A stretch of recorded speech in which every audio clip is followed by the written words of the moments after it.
Kaum muslimin jamaah salat subuh, para shaimin shaimat rahimakumullah. Puji syukur marilah kita lantunkan, kita haturkan, kita tujukan kepada Allah Subhanahu wa taala bahwa pada pagi hari ini kita masih diperkenankan menghirup udaranya Allah, masih diberikan kehidupan, diberikan kesempatan untuk melakukan amal-amal kebajikan dalam berbagai bentuknya, amal-amal ketaatan dibarengi dengan semangat dan tekad yang mudah-mudahan betul-betul ikhlas karena Allah Subhanahu wa taala, sehingga seluruh amaliyah kita semoga senantiasa makbulah, senantiasa diterima oleh Allah Subhanahu wa taala. Amin ya rabbal alamin. Salawat serta salam tidak lupa kita sanjungkan ke Nabi besar Muhammad sallallahu alaihi wasallam.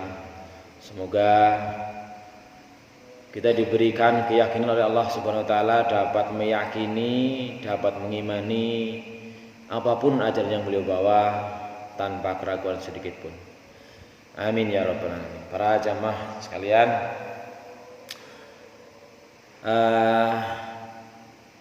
tadi malam saya tidak tarawih di sini, saya ngantar anak ke Cilacap, kemudian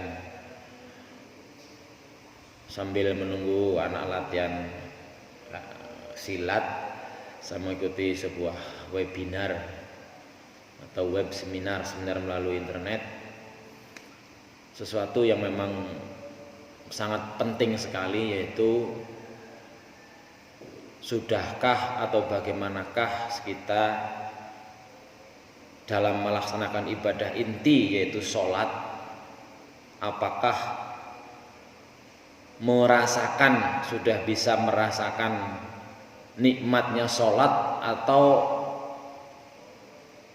kita sholat sekedar ya karena menggugurkan kewajiban. Kalau para jamaah kira-kira dalam melaksanakan sholat yang kita laksanakan itu sudah bisa merasakan nikmatnya sholat atau belum? Jujur kalau saya ketika ditanya itu masih juga bisa belum.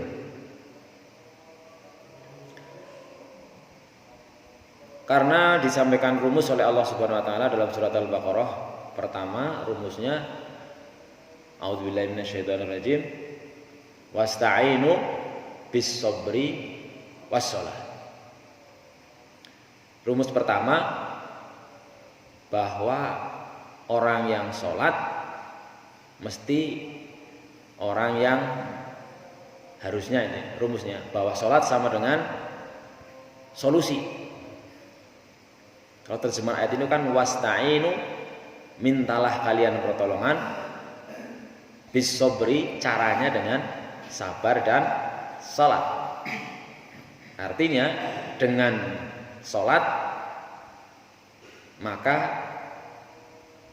mestinya semua permasalahan selesai, semua permasalahan dapat diatasi. Rumus kedua dalam surat Al-Mu'minun yang mungkin kita kemarin baca ayat 1-2, qad aflahal mu'minuna alladzina hum fi sholatihim khashi'un. Sungguh atau pasti, qad itu kan sungguh. Sungguh orang-orang yang beriman itu orang-orang yang bahagia, orang yang sukses, yaitu orang-orang yang sholatnya khusyuk. Sehingga rumus kedua, sholat sama dengan bahagia. Nah, disampaikan oleh pembicara bahwa rumus ini adalah rumus sebagaimana rumus ilmu pastinya, katakanlah dicontohkan cara menghitung luas persegi panjang, yaitu panjang kali lebar. Jika dulu matematika SD, artinya dimanapun, di dunia manapun, di Arab, di Eropa, di Indonesia, bahkan di belahan bumi yang lainnya, kalau ngitung 4 persegi panjang ya panjang kali lebar. Maka ketika ada seorang menghitung sebuah bangunan persegi panjang, angka-angkanya sudah ada, kok hasilnya tidak benar, kira-kira yang salah rumusnya apa cara ngitungnya gitu loh. Jawabannya pasti karena salah penerapan rumusnya. Mungkin salah nulis angkanya, mungkin keliwat harusnya kali jadi jumlah dan sebagainya. Sama halnya ketika orang sholat, kita sholat, bahkan kita yakin entah ya lebih sunatnya juga dilakukan, tapi terasa masih ada masalah terus gitu ya, atau enggak? Atau mungkin sholatnya biasa-biasa saja, atau bahkan suwe temen lah maca. Jadi mestinya dalam berbagai riwayat justru oleh Rasulullah sholat itu dirindukan, suatu kegiatan, sebuah aktivitas yang dinanti-nanti, yang apa ya, jadi ketika Rasulullah ada masalah-masalah yang pelik yang perlu pemikiran pemecahan, justru jalan keluarnya adalah sholat. Itu dengan ucapannya yang sering kita dengar, nanti bisa kita lihat di berbagai kajian di YouTube misalnya. Itu kata-katanya kepada Bilal sebagai muadzin adalah, ya Bilal arihna bis sholat. Arihna, buatlah kita nyaman, buatlah kita santai, buatlah kita tentram dengan sholat. Maksudnya besok adzan cepetan gitu. Artinya sudah waktunya otomatis. Nah, kira-kira ketika kita udah merasa ya sholatnya dilakukan dengan benar, tepat waktu, sesuai dengan syariatnya, bahkan kita sudah sampai level insya Allah mudah-mudahan jamaah yang sudah dimotivasi dari awal sudah ngerti apa yang diucapkan gitu. Sudah, Bapak Ibu sudah pada ngerti semua nggak yang diucapkan apa kemarin atas setiap hari sholat itu? Sudah belum? Dari takbiratul ihram, doa iftitah, Fatihah, syukur-syukur setiap kali kita membaca atau mendengar ayat yang dibaca oleh imam, kemudian doa ruku, i'tidal, sujud, duduk di atas sujud, sampai tahiyat dan salam serta doa sebelum salam. Kira-kira sudah dipahami maknanya semua belum?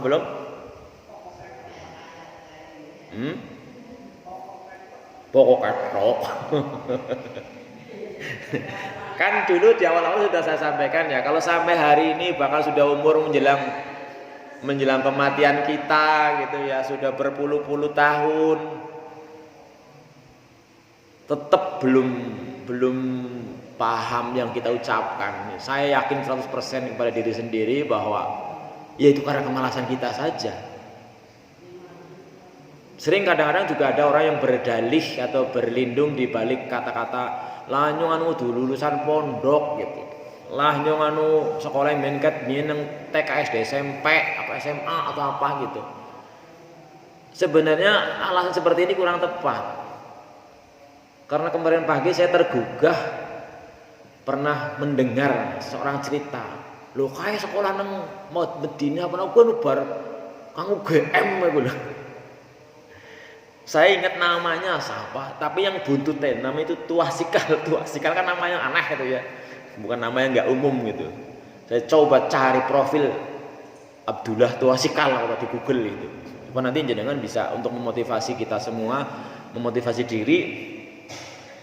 Ternyata nama lengkapnya itu Muhammad Abduh Tuasikal. Itu background pendidikannya dari SD, SMP, SMA, terus kuliah di UGM, bahkan kuliahnya saja teknik kimia. Tapi ketika kuliah itulah muncul kemauannya, keinginannya untuk memperdalam Islam, memperdalam bahasa Arab, memperdalam nahwu dan sebagainya. Sehingga setelah dia kemudian atau pokoknya akhirnya dia menjadi sarjana teknik kimia dengan gelar ST, lulusan UGM, luar biasa itu. Kemudian dia diterima untuk S2-nya di Saudi, masih juga kajiannya tentang teknik gitu. Tapi ketika saya baca profil tulisannya, kajiannya, pengajiannya, masjidnya, jamaahnya, lah nyong singkat cilik Kang MI Ibtidaiyah nganti jere pendidikan kader ulama, orang ngerti apa-apa gitu. Artinya kan kembali bahwa ya sebenarnya kembali kepada kemauan itu sebenarnya. Ya cuman kita tidak boleh mengatakan lah nyong nang Gusti Allah dikehendaki kayak kowe sih, ya enggak begitulah. Terus terang saya memang belakangan tergelitik dengan kata-kata, makna kata yang ada di dalam Al-Quran yang kemarin sering saya singgung. Misalnya kata sabar juga ada beberapa versi, ada terakhir tadi pagi saya coba lihat-lihat kata ihtada, yang dalam versi beberapa terjemahan saya menyimpulkan bahwa bahasa Al-Quran, kata-kata yang ada dalam Al-Quran tidak bisa sepenuhnya tepat diterjemahkan ke bahasa apapun selain kita harus pahami dengan bahasa Al-Quran. Artinya menjadi sebuah kewajiban bagi kita semuanya orang Islam untuk mempelajari bahasa Al-Quran. Saya tidak mengatakannya bahasa Arab, tapi bahasa Al-Quran ya bahasa Arab, karena Allah mengatakan inna anzalnahu Qur'anan Arabiyyah. Dan tidak ada alasan bahwa lainnya untuk sekolah madrasah atau enggak. Ujung-ujungnya hanya kemauan saja. Nah, kita kembali ke persoalan kita sholatnya enak, nyaman, menikmati, atau satu hanya terbebani wajib hukum dosa, atau kemudian ya yang penting sholat ya. Bahkan ketika ada di misalnya dinasihati sholatlah sholat duha, lah kan orang wajib gitu. Ya mudah-mudahan kita tidak seperti itu. Rumusnya sudah pas, kita mencoba pelaksananya pas. Kok kita merasa masih hidupnya susah, masih gak bahagia, kira-kira apa lagi gitu. Nah kemudian diterangkan bahwa oh mungkin kita salah dalam mengartikan kesuksesan, dalam mengartikan solusi, dalam mengartikan kebahagiaan. Kenapa? Karena sering kali coba kita renungkan masing-masing, kita bermuhasabah, seperti ayat yang saya baca di rakaat pertama tadi. Surat apa tadi? Surat Al-Fajr. Ada ayat di situ. Fa ammal insanu idza mabtalahu rabbuhu fa akramahu wa na'amahu fa yaqulu rabbi akraman. Terus berikutnya wa amma idza mabtalahu faqadara alaihi rizqahu fayaqulu rabbi ahana. Terjemahnya fa ammal insanu idza mabtalahu rabbuhu fa akramahu wa na'amah. Dan adapun manusia idza mabtalahu, ya nah ini kan berarti pokoknya PR-nya masih banyak lah. Kita masih banyak PR ya. Sekali lagi maka kita harus memiliki semangat khirsun yang luar biasa. Kesempatan yang ada manfaatkan. Mau lewat Google, mau lewat YouTube, mau lewat buku, lewat orang, terserah. Pokoknya kesempatan yang ada manfaatkan. Fa ammal insanu idza mabtalahu rabbuhu fa akramahu wa na'amah. Adapun manusia ketika oleh Tuhannya diuji, mabtalahu rabbuhu fa akramahu, kemudian dia dimuliakan oleh Allah, wa na'amahu, diberi berbagai kenikmatan, fa yaqulu rabbi akraman. GR. Kalau kita sedang ombe rezekinya, ketika hidupnya baik-baik saja, ketika anaknya manut, ketika keluarganya tidak ada pertengkaran, nyaman saja, GR, bahwa dia sedang dimuliakan oleh Allah. Sebaliknya, wa amma idza mabtalahu faqadara alaihi rizqahu. Adapun ketika Allah mengujinya dengan dikurangi rezekinya, dengan diberikan permasalahan, suami istri salah paham, bertengkar, anak-anak susah diatur, utangnya ora lunas-lunas, rezekine ora cukup-cukup, awake mriyang, fa yaqulu rabbi ahanan. Terus dia ngomong, ya Mas Jan gitu ning nyungangal temene Gusti Allah, gawe uripe ora kepenak temen. Jadi kemungkinan kita salah menerjemahkan.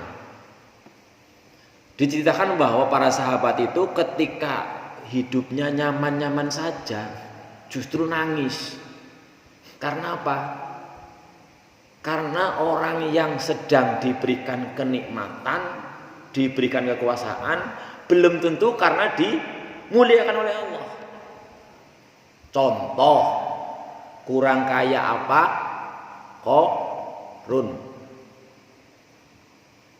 Panjenengan sudah pernah mendengar, walaupun belum pernah membaca barangkali tentang terjemahan yang cerita tentang Qarun. Hartanya kayak apa banyaknya? Ya kalau kurang mantap nanti buka lagi cerita tentang Qarun gitu. Apakah kita yakin bahwa Qarun karena dimuliakan sama Allah? Tidak kan? Kita yakin berdasarkan informasi Al-Quran bahwa orang sejenis Qarun itu yang uripe kepenak, hartanya pirang-pirang, bahkan dalam tafsir disebutkan kunci gudangnya orang kuat dipanggul wong 40. Dan diceritakan juga dalam surat yang menceritakan Qarun bahwa orang-orang beriman waktu itu sebelum Qarun ditenggelamkan juga akeh sing kesirian, kepenak kaya urip kaya Qarun gitu. Maka sikap kita seharusnya ketika mengalami atau melihat atau mengetahui orang yang sedang dalam kondisi menurut kita kadang-kadang seperti itu, kepenak kaya duitnya akeh banget, sawahe ambak. Siapa tahu kita sedang diuji dengan seperti itu. Dalam bahasa Islam, dalam bahasa ilmu agama Islam disebut dengan istidraj. Bahasa Jawane diloloh apa diluluh? Diloloh ngono. Yo terus pol-polane mati. Kayak gitu kan. Sebaliknya, ya contoh yang lain. Contoh lain dari orang yang diberikan istidraj, diberi kemewahan, tapi bukan karena sayangnya Allah, bukan karena cintanya Allah, yaitu Fir'aun. Fir'aun kan luar biasa kan? Bukan hanya presiden yang hanya menguasai sewilayah Indonesia lah katakanlah. Fir'aun itu kekuasaannya luas sekali. Pelayannya banyak. Bahkan dia ngaku Tuhan. Tapi kita tahu setelah kemudian ternyata Fir'aun tidak beriman dan mati kafir, ternyata orang main gitu kan. Maka kembali bahwa pandangan kita ketika kita hidupnya baik-baik saja bukan berarti kita berburuk sangka. Kita harus merenungkan. Barangkali kene ngono lagi dicurna bae ora salat ya segeleme. Karena ternyata kan juga dalam surat Al-Maun, fawailul lil musallin, orang-orang yang sholat bisa saja celaka, bisa saja dimasukkan ke neraka. Wail alladzina hum an sholatihim sahun. Mudah-mudahan kita tidak termasuk yang demikian. Tapi kalau kita wis sholat dan sebagainya kok tetap sikilane urip ora kepenak. Pertama, jangan-jangan kita sholatnya yang belum pas, cara melakukan sholat belum benar. Yang kedua, jangan-jangan kita salah menafsirkan, salah memaknai yang namanya falah, kebahagiaan atau solusi. Seperti tadi, karena kemungkinan bahwa fa'ammal insan, dan sini nggak disebutkan siapa orang, ya pokoknya umumnya manusia seringkali ketika sedang mengalami kemudahan-kemudahan menerima kenikmatan, menganggap sedang dimuliakan. Sehingga kemudian berpandangan bahwa ketika mendapatkan rezeki yang seret, anak yang diatur, bojone ya salah paham, bojone kesuh, dijeltulani cara bahasa siapa itu, terus menganggap sedang dihinakan. Maka kita harus kembali menengok ke dalam bahwa sebenarnya apa sih kebahagiaan. Nah, kebahagiaan itu pertama disampaikan bahwa supaya kita mendapatkan kebahagiaan hidup dan terutama ketika dalam sholat adalah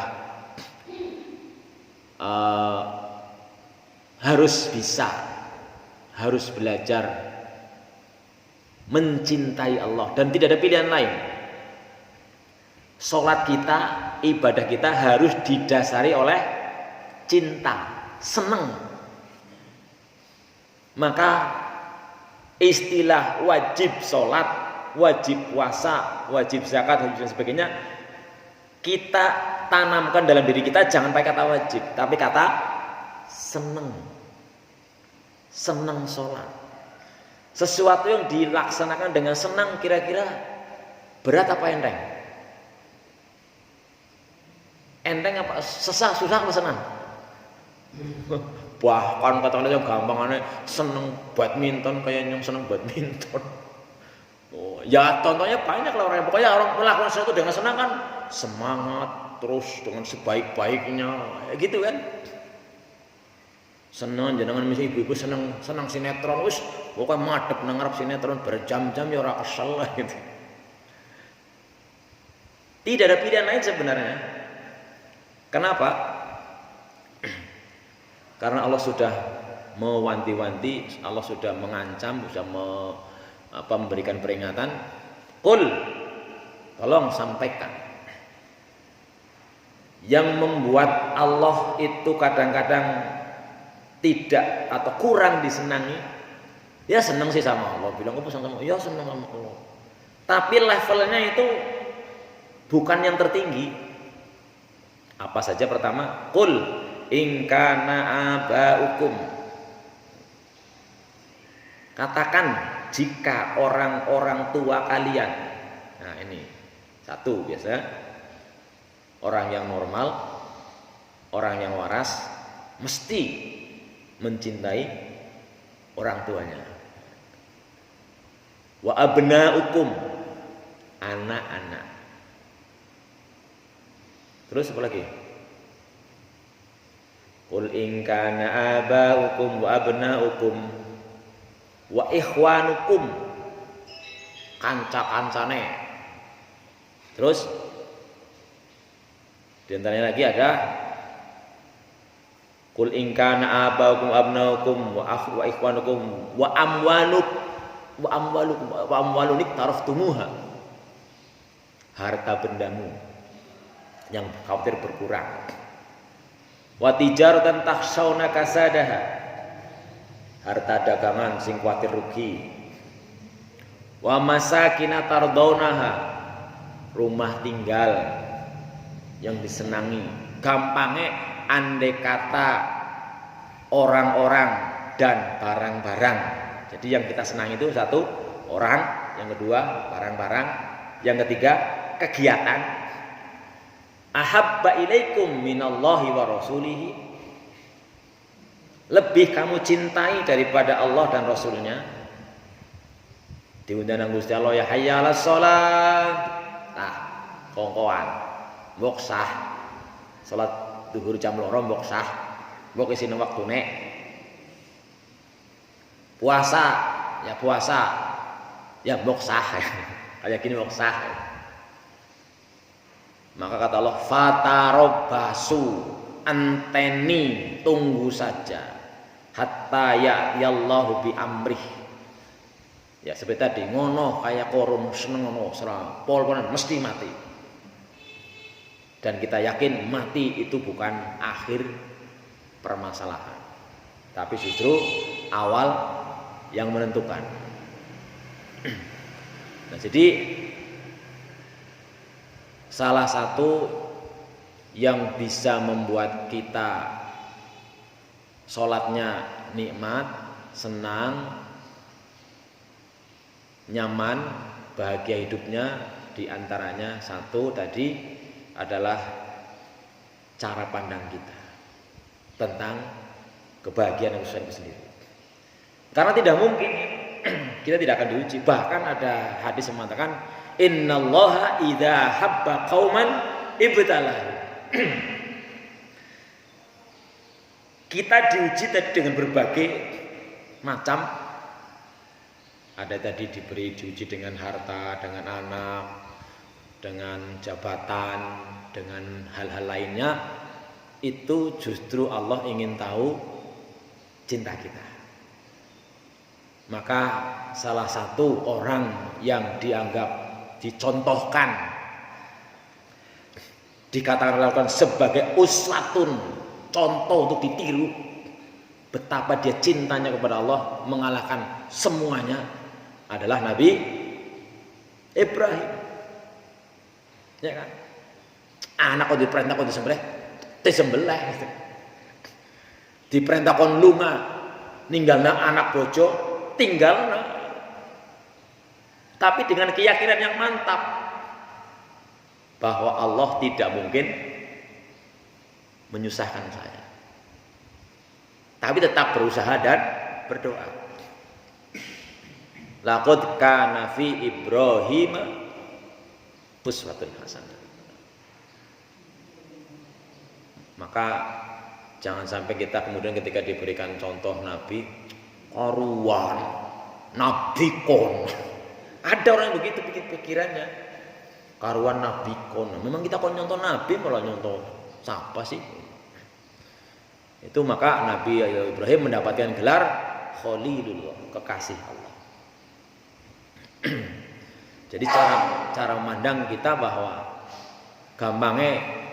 gampangnya ngomong itu pokoknya asal jadi orang soleh, sugih kepenak, melarat ya kepenak, itu intinya. Salah satu yang bisa kita tempuh dengan cara memang bukan pilihan ya, tapi harus berbaik sangka kepada Allah, berhusnudzon. Bahkan sekali lagi dicontohkan tadi para sahabat ketika hidupnya baik-baik saja, tidak ada gejolak, tidak ada masalah itu ya. Itu justru nangis, jangan-jangan saya sedang dibiarkan, sedang dicuekkan oleh Allah Subhanahu wa taala.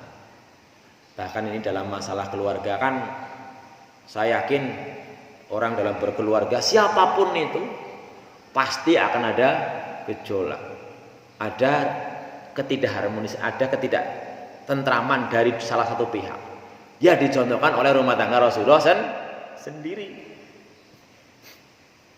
Kita sepakat insya Allah tidak ada keraguan bahwa contoh manusia sepanjang masa sejak Nabi Adam sampai hari kiamat adalah Rasulullah Shallallahu Alaihi Wasallam. Dari berdasarkan firman Allah, laqad kana lakum fi Rasulillahi uswatun hasanah. Tapi tetap bisa dalam masalah keluarga, istrinya pernah ada yang protes. Ada yang gara-gara Rasulullah di istri yang satu dikasih madu, pulang bayi masuk madu, istri yang satu cemburu sampai Rasulullah kemudian ya wis nek masuk tak nganah aja dhewe madu ora arep gelem ora tak pombe. Itu langsung ditegur. Ya ayuhan nabiyyu lima tuharrimu ma ahallallahu laka tabtaghi mardhata azwaj. Nang apa kowe Muhammad mung gara-gara men goleti men bojomu seneng terus kowe dadi ngomong ora arep ngombe madu maning. Berarti kan dia mengharamkan madu. Disampaikan itu. Artinya kita tidak boleh begitu. Kalau kita tahu pasangan kita di pihak yang salah, ya jangan diikuti. Sing penting main lah daripada ribut. Enggak. Kita tahu bahwa istri-istrinya pernah semi unjuk rasa, protes, kepengen dinafkahi lebih banyak. pengen mungkin diberi perhiasan atau apa.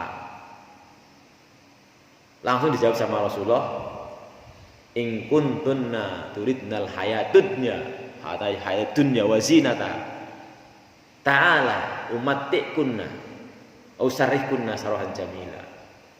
Ya, anggar kowe senenge kepengine tekwehi gamane duit sing akeh, sing luwih akeh timbang sing sikit tekwehi, kepengin diwehi apa sing kowe karepan keindahan dunia seisinya, tekwehi nang nyong.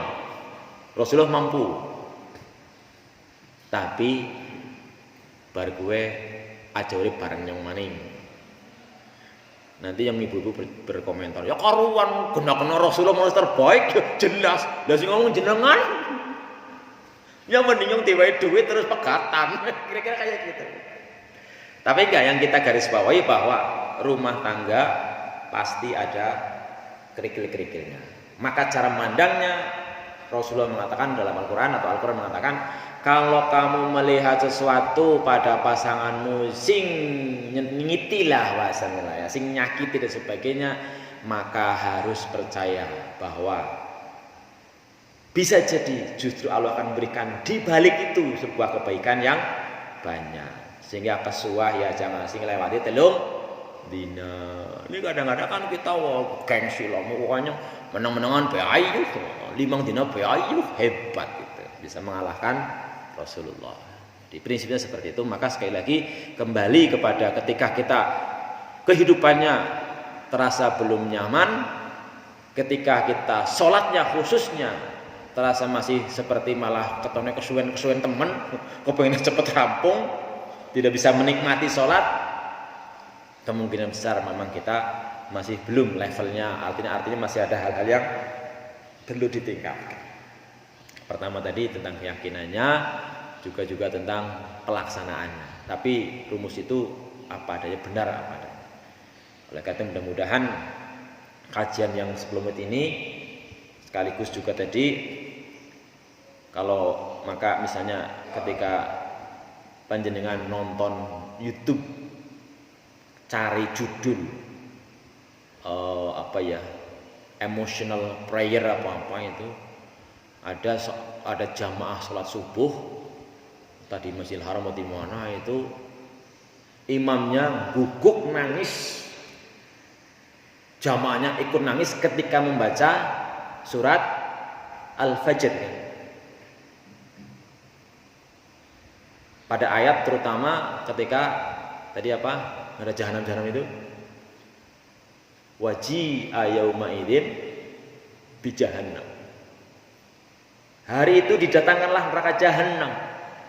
Yauma idzi yatadzakkarul insan wa anna lahu dzikra. Baru sadar manusia.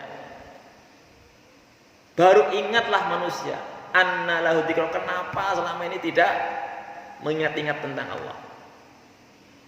Yaqulu ya laitani qaddamtu li hayati, andai kata saja kemarin-kemarin, andai kata saja ketika masih di dunia saya berbuat maksimal, berusaha maksimal, berpikir maksimal untuk menjadi seorang muslim yang paripurna, yang maksimal.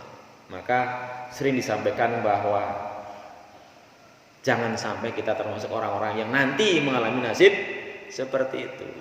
Dan penyesalan yang sering disampaikan oleh para mubalik, penyesalan orang yang dikubur, kita mau tidak mau harus percaya, karena saya kira nggak ada jamaah yang berani nyoba lah, adalah ingin dikembalikan ke dunia. Wa qala rabbirji'un la'alli a'malu sholihan fi ma tarak. Ya Allah, kembalikanlah aku ke dunia biar aku bisa beramal soleh sing wis keliwat waktune. Nah, oleh karena itu sekali lagi sering saya himbau pada diri sendiri dan para jamaah, mumpung kita masih diberi kesempatan, kita manfaatkan sebanyak-banyaknya untuk berusaha menjadi hamba-hamba Allah yang terbaik. Dan saya garis bawahi, jadi apapun kita, kondisi ekonominya kaya apapun kita, asal kita selalu berusaha, selalu meyakini bahwa Allah memberikan yang terbaik, insya Allah hidupnya enak-enak saja. Bisanya kita hidupnya merasa tidak nyaman, sholatnya tidak nyaman karena kita tadi kemungkinan besar kita termasuk orang-orang yang disebutkan dalam surat Al-Fajr.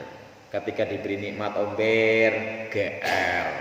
Ketika dikurangi rezekinya, merasa sedang tidak dihormati, sedang dihinakan oleh Allah. Mudah-mudahan justru ketika kita mendapatkan hal-hal yang tidak menyenangkan, yang tidak mengenakan, itu Allah sedang menunjukkan rasa cintanya. Wis Ibrahim, kowe seneng duwe anak lanang, wis tuwa ora anak duwe anak lanang, siki jajal tes. Senengmu karo anakmu, karo senengmu karo arek Gusti Allah gede ndi. Jal siki, anakmu disembelih. Tapi kan Allah tidak mengatakan kamu sedang diuji, enggak. Cuman wae Ibrahim sembelih anakmu gitu kan. Nah, ini kita diberikan contoh-contoh yang mudah-mudahan kita bisa menyerapnya dan mengamalkannya dalam kehidupan sehari-hari. Demikian yang bisa saya sampaikan. Mudah-mudahan menjadi motivasi bagi kita untuk berusaha dan terus berusaha sambil berdoa, wasta'inu bis-sabri was-shalah, berusaha terus untuk memperdalam, memahami, menghayati, meyakini dan mengamalkan ajaran-ajaran Allah Subhanahu wa taala dalam Al-Qur'an dan As-Sunnah. Ada hal yang perlu didiskusikan? Kalau tidak ada, mudah-mudahan kita senantiasa diberi pertolongan oleh Allah Subhanahu wa taala untuk bisa beribadah dengan sebaik-baiknya dalam berbagai bentuknya. Allahumma a'inna ala dzikrika wa syukrika wa husni ibadatik. Dan marilah kita akhiri dengan doa penutup majelis. Subhanakallahumma wa bihamdika asyhadu an la ilaha illa anta astaghfiruka wa atubu ilaik. Wal afu minkum. Wassalamu alaikum warahmatullahi wabarakatuh.